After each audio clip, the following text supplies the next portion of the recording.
Entrepisos con vigas. La presente clase pertenece a la Cátedra Hormigón Armado 2 de la Facultad de Ingeniería de la Universidad Nacional de La Plata. Los entrepisos de una estructura son los elementos planos compuestos por losas con o sin vigas de apoyo, que descansan sobre las columnas y tabiques.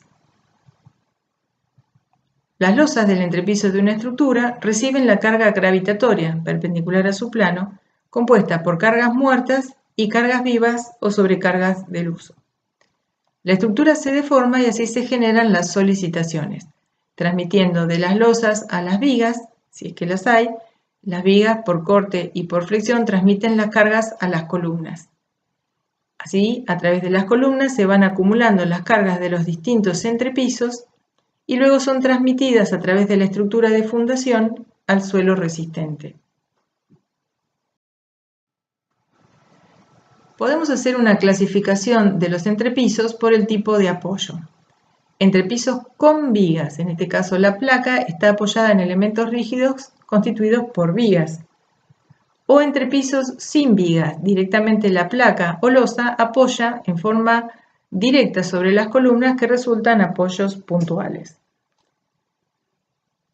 En estos casos, la rigidez del entrepiso depende básicamente de la altura de la losa, pero también de la distancia que hay entre las columnas de apoyo. En el caso de los entrepisos con vigas, la rigidez del entrepiso depende principalmente de la rigidez de las vigas. Esta a su vez depende de la altura y de la luz que presentan las vigas del entrepiso, es decir, también de la distancia que exista entre las columnas. Aquí vemos una imagen de un entrepiso con viga con un importante voladizo hacia el frente. En este caso, el voladizo no es de la losa, sino que son vigas, ménsulas, que vuelan hacia arriba, hacia adelante, para sostener la viga perimetral. En el caso de entrepisos sin vigas, vemos cómo las losas apoyan directamente, en forma puntual, en las columnas. En las losas también, en estos casos, se observa, tenemos grandes voladizos y se observa otro esfuerzo que es el esfuerzo de punzonamiento, que lo veremos más adelante en el curso. Definición de losas. Son elementos estructurales planos con espesor pequeño comparado con sus otras dimensiones. Es decir, son elementos donde dos dimensiones predominan sobre la tercera, que es el espesor. Características. Son lo suficientemente delgadas, por lo tanto hay un predominio del trabajo de flexión. Se desprecian las deformaciones por corte. Una vez obtenidas las solicitaciones en las losas, entonces se dimensionarán exclusivamente a la flexión. No llevan armadura de corte. Y son suficientemente gruesas para que las tensiones de membrana se puedan despreciar. Tipos de cargas sobre las losas.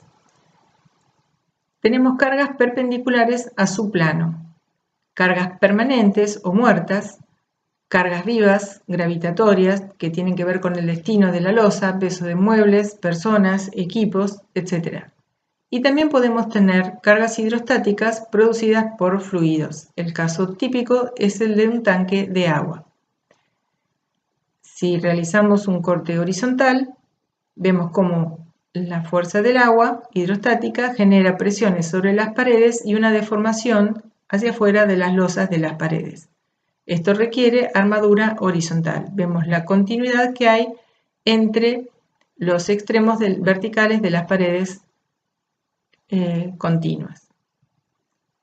Si observamos un corte vertical, vemos la presión del líquido sobre el fondo, la presión hidrostática sobre los laterales y el peso de las cargas permanentes y una pequeña sobrecarga en el techo.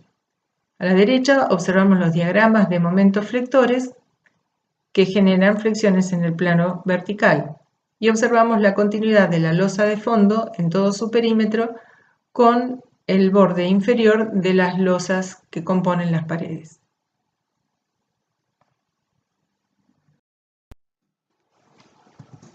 Clasificación según el proceso constructivo. En los entrepisos con vigas podemos tener hormigonados in situ, parcialmente prefabricados, totalmente prefabricados. En el caso de las entrepisos hormigonados in situ, hay uso poco frecuente de pretensado. En cambio, en los parcialmente prefabricados o totalmente prefabricados, es uso muy frecuente de pretensado. Y entrepisos sin vigas, hormigonados in situ o parcialmente prefabricados. En el caso de los hormigonados in situ, pueden ser no pretensados o pretensados postesados.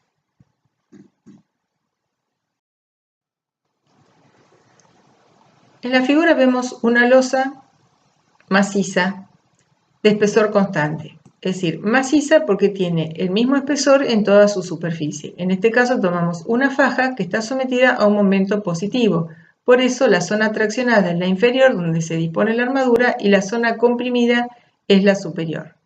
Hay un hormigón que conecta la zona traccionada con la comprimida, que es la que genera el par resistente, que está traccionado y que tiene la función de vincular ambas zonas, pero que no aporta a la resistencia. Cuando dimensionamos una losa, a mayor luz de losa debemos darle mayor altura para controlar las deformaciones. Para luces grandes obtendremos espesores importantes, y siendo el hormigón un material muy pesado, aumenta mucho el peso propio de la losa y se consume gran parte de su capacidad resistente en sostener su propio peso. Entonces, una manera de alivianar la losa es retirar las zonas de hormigón traccionado que no aportan a la resistencia. Entonces reemplazamos esta losa de espesor constante o maciza por una serie de vigas T, es decir, tenemos una zona comprimida y el nervio distanciado de otra zona comprimida y del nervio, es decir, que se generan vigas T suficientemente distanciadas, poco distanciadas. Entonces toda esta zona, que era del hormigón traccionado que no aporta la resistencia, se reemplaza por un material inerte, que puede ser un ladrillo cerámico hueco o un ladrillo de telgopor o directamente un encofrado perdido y mantenemos esta zona hueca. La idea es alivianar la estructura y la armadura que antes se disponía toda en la cara inferior ahora se concentra en estos nervios. Entonces, el espacio entre estos nervios, si los rellenamos con ladrillos huecos o elementos livianos, permiten obtener una superficie inferior plana sobre la que después se puede aplicar un cielo raso plano, un cielo raso aplicado. Estas son las losas nervuradas en una dirección. El reglamento fija, para que esto tenga un funcionamiento monolítico como una sola losa, no como nervios separados, las distancias máximas que tiene que haber entre los nervios. Es decir, esta separación S debe ser menor que 80 centímetros. El espesor del nervio mayor de 10, la altura del nervio por bajo de la capa de compresión tiene que ser menor que 3,5 veces B mínimo. Y el espesor, como dije recién, de esta capa comprimida, el reglamento lo fija mayor a 4 centímetros o una 1/12 parte de la distancia libre entre nervios. En el caso de que se usen encofrados removibles, fíjense que acá tenemos una forma así inclinada que favorece después la remoción del encofrado, este espesor debe ser mayor a 5 centímetros. Respecto a este espesor, entonces, de la zona comprimida, debe ser tal que asegure que el eje neutro cae dentro de este ala, si consideramos a esta sección como una viga T. Cuando se usan encofrados que luego son removidos, el aspecto inferior, ven, es el que se ve en esta figura, donde se ven todos los nervios, por eso el nombre de estas losas nervuradas en una dirección, está apoyada en esta viga y en esta viga. Cuando se superan los 4 metros de luz, entonces se construye un nerviostramiento transversal, es decir, un nervio de la misma altura que los nervios principales, de manera de vincular a todos los nervios entre sí y que si actúa una carga concentrada o alguna carga lineal, la deformación involucra el trabajo de todos los nervios. Ahora, si es continua una losa nervurada con otra, en la zona cercana al apoyo, como el momento es negativo, necesitamos hormigón en la cara inferior para que aporte la compresión. Entonces se macizan las zonas inferiores cercanas a los apoyos.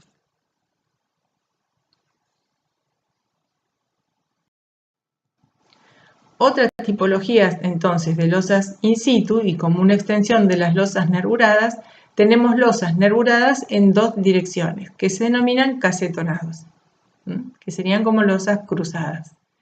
Este es el aspecto que presenta el encofrado, en lo cual tenemos una solera inferior y el encofrado de la viga principal.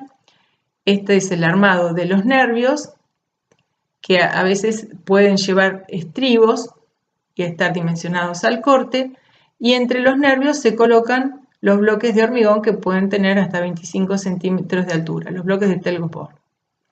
Así se disponen, y para evitar que estos bloques al colar el hormigón floten, se les coloca este separador para lograr el recubrimiento, y con un ganchito clavado en el telgopor se lo trata de fijar para que no floten. Si se utilizan moldes removibles de fibra de vidrio, que después se retiran, el aspecto inferior es el que se observa en esta imagen. En el caso, este es un caso de entrepisos sin vigas, porque ven acá, se ve la columna y vemos que toda la zona alrededor de la columna no se ponen estos casetones, sino se maciza. Lo mismo que si una losa es continua con otra losa, en la zona cercana a los apoyos se maciza, porque ahí el momento es negativo y necesitamos hormigón para comprimir en la cara inferior. Otra tipología utilizada, otro sistema comercial, es el sistema Prenova, de losas también alivianadas, en cuyo caso se usan estos elementos, que son, pueden ser esferas en este caso, o discos. Esto tenemos en planta y las vistas. Fíjense que tienen como unas molduritas que le permiten pasar la armadura inferior, y así obtenemos distintos espesores de losa en función de las luces a cubrir. 16 centímetros para 5 metros, 18 para 5,70, y aquí lo mismo, tenemos una zona que aloja la armadura de flexión y una zona superior que sería la capa de compresión. Estas pelotas o estos discos lo que hacen es alivianar, es sacar hormigón para que la losa sea más liviana. Entonces se colocan entre dos mallas, superior e inferior, y la inferior tiene que ver con la armadura necesaria por flexión. El aspecto es el que vemos en estas fotos. Este es un edificio en el que se utilizó este sistema, que está ubicado en La Plata, en calle 9 y 51, frente al Teatro Argentino. Este es el aspecto que vemos del encofrado. Fíjense que en las zonas alrededor de la columna, donde hay momentos negativos, se necesita hormigón en la cara inferior, así que se maciza. En el caso de las vigas, lo mismo. Si hay continuidad, se deberán retirar estas esferas en las zonas próximas y al apoyo para poder macizarlas con hormigón. Luego podemos tener entrepisos con vigas parcialmente prefabricados. Es el caso de la vigueta. Una vigueta de hormigón pretesado. ¿En qué consiste esto? En un taller se coloca la armadura sobre una cancha, digamos, entre dos bloques o muertos. De un extremo se realiza el anclaje pasivo y del otro extremo se aplica con un gato hidráulico la tensión en el cable de acuerdo a la fuerza requerida, y luego se fija.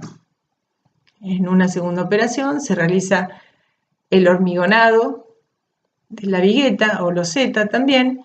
Se realizan las operaciones de curado para acelerar los procesos, y cuando tenga suficiente resistencia se realiza el corte. Entonces el acero tiende a volver a su posición inicial, y como está colocado con cierta excentricidad respecto al centro de gravedad de la vigueta, se produce una deformación con curvatura superior. Justamente la deformada es opuesta a la deformación que tendrá cuando actúen las cargas verticales.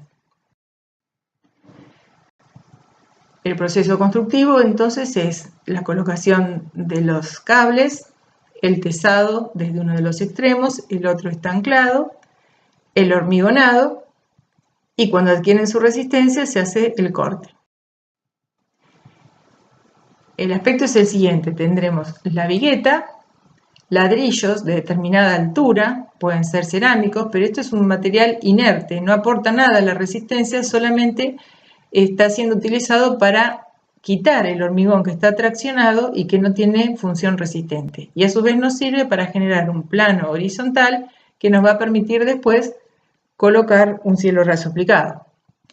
Hay distintas conformaciones de este tipo de entrepiso o de losa, que es una sección tipo con viguetas pretensadas, con una distancia entre ejes de viguetas de 50 centímetros, o la conformación con doble vigueta y un ladrillo, que es la que es como poner más armadura, porque ya estamos sumando las armaduras de 2 viguetas. También podemos lograr mayor resistencia si utilizamos bloques más altos, bloques de telgopor o cerámicos.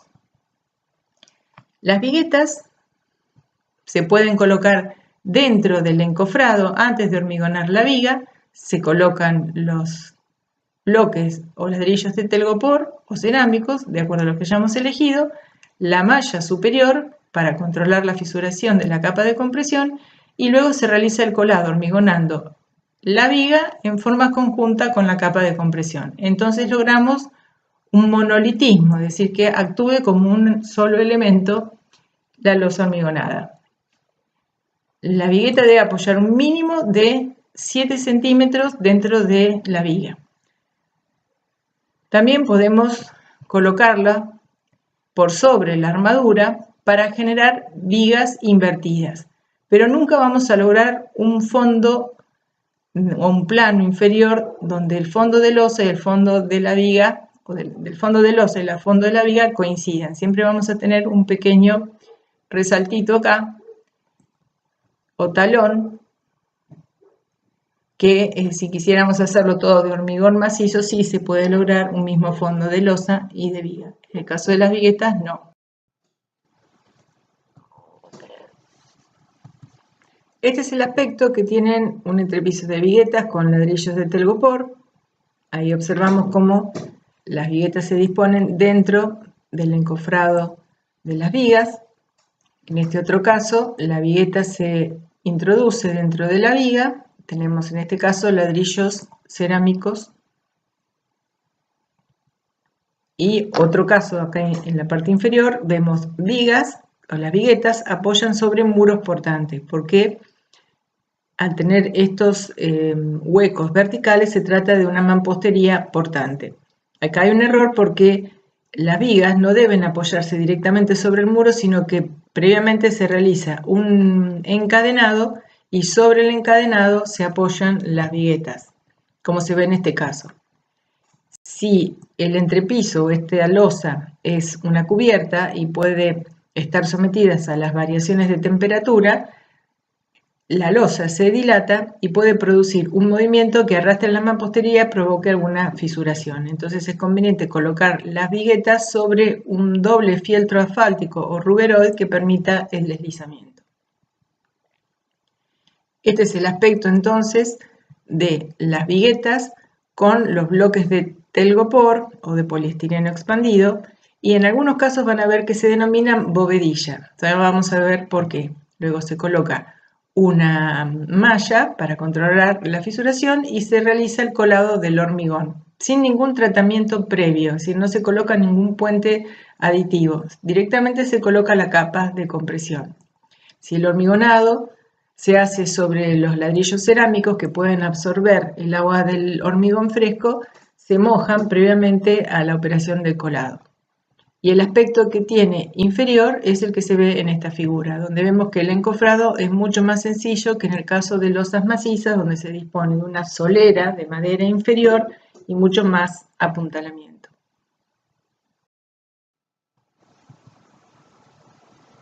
Antiguamente se usaban las losas en bovedilla. En este caso se disponían perfiles que podían ser de madera para salvar la luz, muy cercanos, y entre los mismos se disponía, con un encofrado previo que después se retiraba, los ladrillos en forma de bóveda, de manera de resistir por compresión. Luego se rellenaba la parte superior con un hormigón, con una malla superior, o a veces se colocaba en lugar de hormigón un empastado de cascote, cal y cemento, y por encima se colocaba la tejuela si era una cubierta o el piso. Por eso se denominan, en algunos casos pueden encontrar que estos bloques de hormigón se denominan bovedillas, recordando esta bovedilla, pero nada que ver el funcionamiento de esta con este caso, porque acá esto funciona como un arco enviando la carga al perfil que es el que realmente resiste.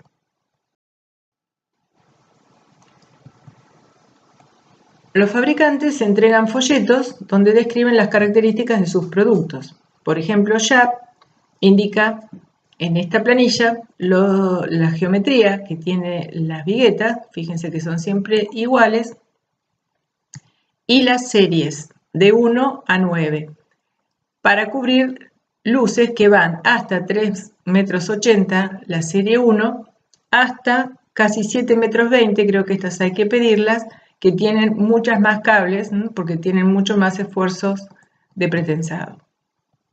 Tenemos la planilla 1, donde se indican los momentos flectores admisibles de forjados o losas con bloques de hormigón o cerámicos. En la planilla 2, donde se indican los momentos flectores admisibles de losas o forjados de viguetas con bloques de poliestireno expandido, es decir, telgopor o isobloc.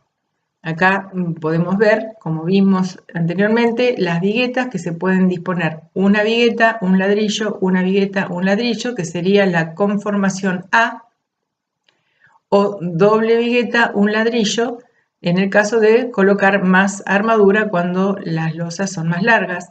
Incluso también se puede aumentar la altura del ladrillo. Entonces fíjense que tenemos conformación A o B y distintos alturas de ladrillo, 9, 12,5, 16,5, 20. Por lo general se usa 12,5 de ladrillo más 5 de capa de compresión. O sea que en total tendríamos 17,5 centímetros de losa. Es bastante.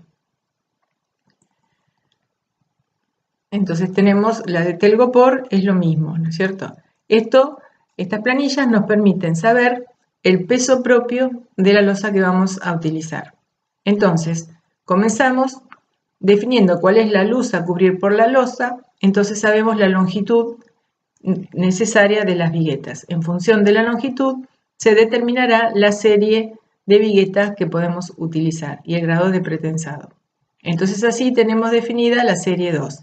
Si elegimos el ladrillo de 12,5 centímetros de altura y la conformación de armado B, entonces podemos determinar el peso propio. Así conocemos el peso propio y determinamos, de acuerdo a las características de la losa que estamos definiendo, el peso del contrapiso, carpeta, piso y cielo raso. Así determinamos las cargas muertas y las cargas vivas de acuerdo al destino del local.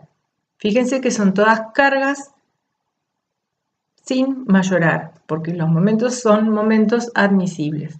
Entonces, considerándolas simplemente apoyadas, la carga total por la luz al cuadrado dividido 8 es el momento solicitante. Entonces buscamos cuál es el momento admisible para esta serie y esta conformación y tenemos 1314. Bueno, comparamos el valor solicitante con el admisible y si es menor adoptamos esta serie y si no deberemos pasar a otra serie o a otro espesor de ladrillo.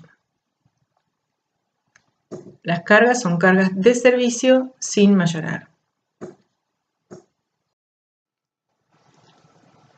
Luego tenemos entrepisos totalmente prefabricados, que es el caso de la loseta premoldeada pretesada, apoyadas sobre vigas que ya están hormigonadas o sobre mampostería. Acá no tenemos un comportamiento monolítico.